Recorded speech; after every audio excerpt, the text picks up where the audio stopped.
চাঁপাইনবাবগঞ্জে পৃথক দুটি স্থানে সড়ক দুর্ঘটনায় এক নারীসহ 2 জন নিহত হয়েছে। রবিবার বিকালে চাঁপাইনবাবগঞ্জ সোনা মসজিদ মহাসড়কের সোনারমোড় এলাকায় ট্রাকের ধাক্কায় ইসমাইল হোসেন নামের এক মোটরসাইকেল চালক ও সদর উপজেলার ঝিলিম ইউনিয়নের দিনগড় পাওয়েল মোড় এলাকায় প্রাইভেট কার নিয়ন্ত্রণ হারিয়ে সাবিকুন নাহার নামে এক নারী নিহত হয়। এ সময় ফাহিম নামে এক প্রাইভেট কার চালক আহত হয়েছে। নিহত ইসমাইল চাঁপাইনবাবগঞ্জ সদর উপজেলার দেবীনগর ইউনিয়নের উজ্জ্বলটোলা গ্রামের মোহাম্মদ আলফাজ উদ্দিনের ছেলে। অপর নিহত সাবিকুন নাহার চাঁপাইনবাবগঞ্জ শহরের বেলেপুকুর মহল্লার সাইফুল ইসলামের মেয়ে। পুলিশের সূত্র থেকে জানা যায়, চাঁপাইনবাবগঞ্জ জেলা শহরের সোনারমোড় জেলা আদর্শ স্কুলের সামনে সোনা মসজিদের দিক থেকে আসা একটি ট্রাক পেছন হতে মোটরসাইকেলকে ধাক্কা দেয়। এতে মোটরসাইকেলে থাকা ইসমাইল হোসেন গুরুতর আহত হন।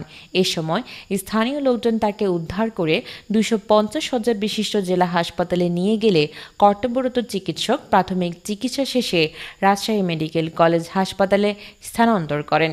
তাকে রামেকে নেয়ার পথে গোদাগাড়ি এলাকার তিনি মারা যান। ঘটনার পর ট্রাকটি আটক করা গেলেও চালক ও তার সহযোগী পালিয়ে যায়।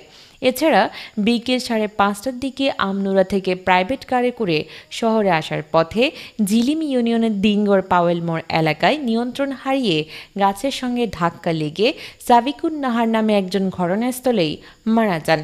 এই ঘটনায় ফাহিম গুরুতর আহত হন। স্থানীয়রা তাদেরকে উদ্ধার করে 250 শয্যা বিশিষ্ট জেলা হাসপাতালে নিয়ে আসেন। সেখানে প্রাথমিক চিকিৎসা দিয়ে ফাহিমকে রাজশাহী মেডিকেল কলেজ হাসপাতালে স্থানান্তর করেন কর্তব্যরত চিকিৎসক। চাঁপাইনবাবগঞ্জ সদর মডেল থানার ভারপ্রাপ্ত কর্মকর্তা ওসি মোহাম্মদ মতিউর রহমান জানান, চাঁপাইনবাবগঞ্জে পৃথক 2টি সড়ক দুর্ঘটনায় 2 জন নিহত এবং 1 জন আহত হয়েছে।